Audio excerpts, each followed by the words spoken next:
మన VVIT university, absolute discipline, absolute education. ఇప్పుడు మనం మాట్లాడుకోబోయే అంశం చాలా సెన్సిటివ్, కానీ ప్రపంచవ్యాప్తంగా సైకాలజిస్టులు, రిలేషన్షిప్ కౌన్సిలర్లు అధ్యయనం చేస్తున్న ఒక ఆసక్తికరమైన విషయం. అక్రమ సంబంధాల వెనక అసలు సైకాలజీ ఏమిటి?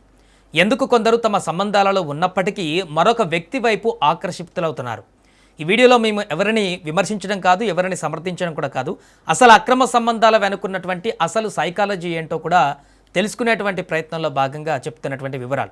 సైకాలజీ నిపుణుల అభిప్రాయం ప్రకారం చాలా సందర్భాలలో అక్రమ సంబంధాలు ఒక్కసారిగా ప్రారంభం కావు. ముందుగా సంబంధంలో భావోద్వేగ దూరం పెరుగుతుందని వారు చెబుతున్నారు. ఒకరితో ఒకరు మాట్లాడుకునే సమయం తగ్గడం, తమ భావాలను పంచుకోలేకపోవడం, పరస్పరం అర్థం చేసుకోకపోవడం వంటి పరిస్థితులు కొంతమందిలో ఒంటరితనాన్ని పెంచుతాయని నిపుణులు భావిస్తున్నారు. అలాంటి సమయంలో బయట నుంచి లభించే చిన్న శ్రద్ధ కూడా పెద్ద భావోద్వేగ అనుబంధంగా మారే అవకాశం ఉంటుందని వివరిస్తున్నారు. మానసిక ఆరోగ్య నిపుణులు మరో అంశాన్ని కూడా ప్రస్తావిస్తున్నారు. ప్రతి మనిషిలో తనను గుర్తించాలని, గౌరవించాలని, విలువ ఇవ్వాలని కోరుకునే సహజమైనటువంటి కోరిక ఉంటుందని వారు చెబుతున్నారు. దీనినే ఎమోషనల్ వ్యాలిడేషన్గా వివరిస్తారు. ఇంట్లో లేదా ప్రస్తుత సంబంధంలో దొరకని గుర్తింపు బయట దొరికితే కొందరు ఆ వ్యక్తితో భావోద్వేగంగా దగ్గరవుతారని, అయితే అలాంటి పరిస్థితి ప్రతి ఒక్కరిలో ఒకే విధంగా ఉండదని కూడా నిపుణులు స్పష్టం చేస్తున్నారు. సైకాలజిస్టుల ప్రకారం కొందరిలో నోవాలిటీ సీకింగ్ అనే లక్షణం ఎక్కువగా ఉండవచ్చు. అంటే కొత్త అనుభవాలు, కొత్త వ్యక్తులు, కొత్త ఉత్సాహం పట్ల ఆసక్తి. అయితే ఈ లక్షణం ఉన్న ప్రతి వ్యక్తి అక్రమ సంబంధం పెట్టుకుంటారని చెప్పడం సరైంది కాదని వారు హెచ్చరిస్తున్నారు. వ్యక్తిగత విలువలు, ఆత్మ నియంత్రణ, సంబంధం పట్ల నిబద్ధత వంటి అంశాలు కూడా నిర్ణయాలలో కీలక పాత్ర పోషిస్తాయని వారు చెబుతున్నారు.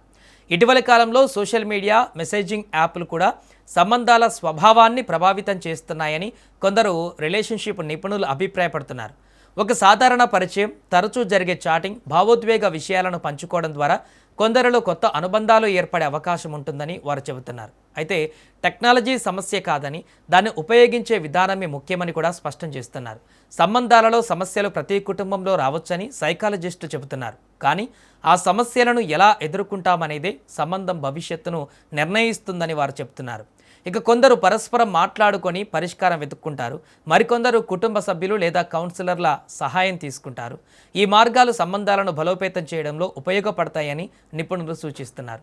చివరగా మానసిక ఆరోగ్య నిపుణులు చెప్పే ముఖ్యమైనటువంటి విషయం ఏంటంటే, అక్రమ సంబంధాల వెనుక ఉన్న సైకాలజీని అర్థం చేసుకోవడం అంటే వాటిని సమర్థించడం కాదని, అలాంటి పరిస్థితులు ఎందుకు ఏర్పడతాయో తెలుసుకోవడం ద్వారా సంబంధాలను మరింత ఆరోగ్యకరంగా ఎలా ఉంచుకోవచ్చో నేర్చుకోవడమేనని దాని యొక్క అసలు ఉద్దేశమని వారు చెబుతున్నారు.